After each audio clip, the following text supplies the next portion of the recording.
So moving on to the 33rd problem, the question is integral of 1 divided by 1 minus tan x. See, this problem is similar to the previous one. What you need to do is take tan x and write it as sin x divided by cos x. So 1 divided by 1 minus sin x the whole divided by cos x times dx. So this will be equal to integral of cos x divided by cos x minus sin x times dx. The idea is the same.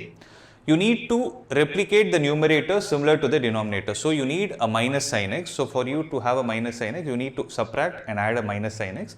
But before you do that, you need to add and subtract a sin x. Before we do that, you will multiply here and divide it with 2. Right. So when we do that, we get half of this 2 cos x can be written as cos x plus cos x. So to replicate the denominator, first we will subtract sin x and then add a sin x.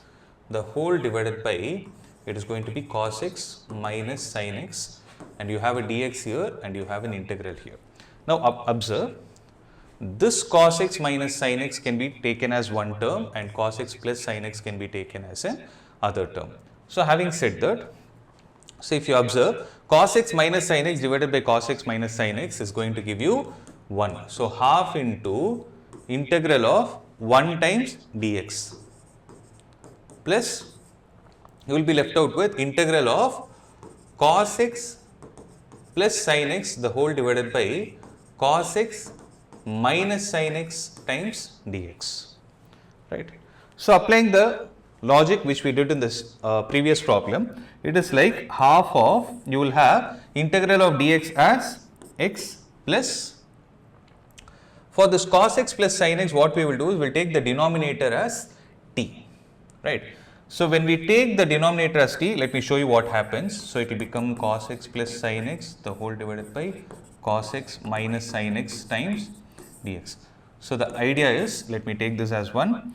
The idea is taking cos x minus sin x, that is the denominator as t, then we will get minus sin x minus cos x times dx is equal to dt. This is after we differentiate with respect to t on both the sides, right. So when I take the minus sign outside, minus of cos x plus sin x times dx is equal to dt. So the minus will go to the other side. So the numerator is cos x plus sin x times dx. Cos x plus sin x times dx is minus dt. So the whole expression 1, the equation 1 will get converted as x plus integral of cos x plus sin x times dx is minus dt the whole divided by cos x minus sin x is what we took it as t. So it is minus dt divided by t. So it is going to be half of x minus integral of 1 by t is log of mod t and you have a plus c. So the final answer would be half of x minus log of, what is the value of t? It is cos x minus sin x mod of cos x minus sin x plus c. So this would be the final answer. So it is half of x minus log of cos x minus sin x plus c.